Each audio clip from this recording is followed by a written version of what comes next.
Okay, David, let's take a look at the golf swing that you sent us. First thing we notice that you've done very good work on your posture.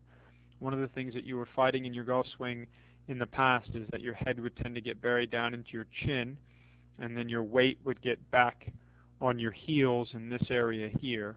So you've done really nice work on getting in a better athletic or ready to respond position. The only problem that we're still seeing in your golf swing is the golf club is getting inside as you take this golf club back.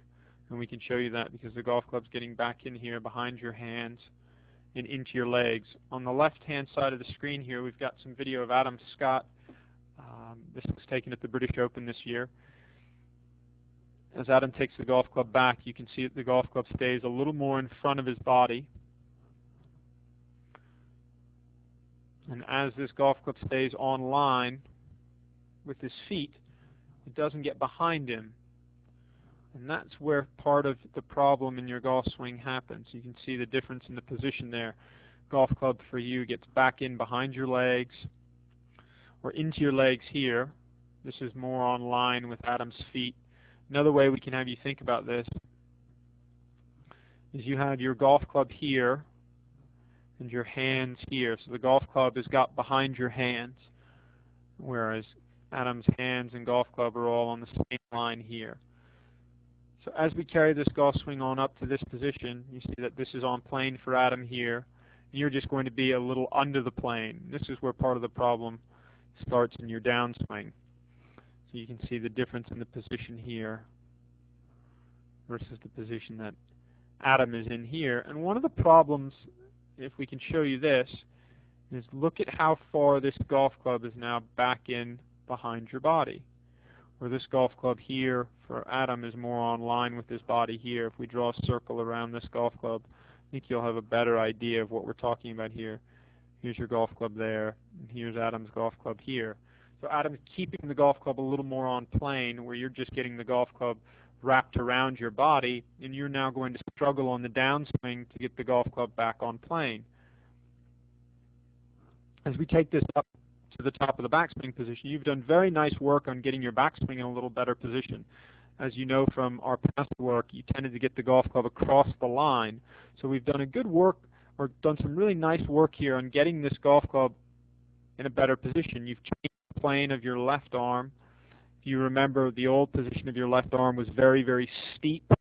Up in this area in here, your left arm plane was matching more of that line there. So we really have changed the plane of your left arm a lot. And as you get up to the top of the backswing here in Adam's swing, this is where the change that we want to try and have you feel.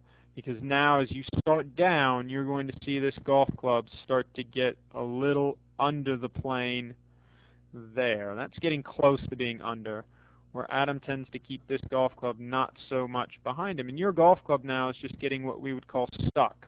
This is where the blocks to the right are coming from, and this is where the quick hooks with the driver are coming from as well. You can see that Adam's much more on plane here. And then as we carry this on down for your golf swing, you're going to see this position. The golf club just gets stuck back in here behind you, where for Adam this golf club is much more on line with his feet. And this is basically the same position that he took the golf club back in. You see this position here. And you see this is just stuck back in here behind you. And as this golf club is getting stuck back in here behind you, this is where the block to the right that you talk about as the club gets longer, this is where it's coming from. With the shorter irons, you won't block it so much. But with the longer clubs, you'll start to block it. And as we get rid of these swing plane lines, you're going to see as Adam comes in here, club face in a fairly square position, going down his target line. But because you've gotten the club inside going back and stuck behind you coming down, you can see the club face a little open here and your golf ball leaking out here to the right. Okay. One other way we can have you feel this or think about this is the position you get into going back, which is inside, and then this is the position you get into on the downswing, which is also coming a little too much from the inside. If we look at Adam's backswing here, this is the position going back, and then this is the corresponding position coming down. You see these circles fairly close to each other, and that's because Adam's keeping the golf club on plane. You're just a little under the plane going back, and you're just getting a little stuck coming down. Good players tend to get in this position when they swing poorly. They get what we would call stuck, because most good players can manipulate the golf club with their hands.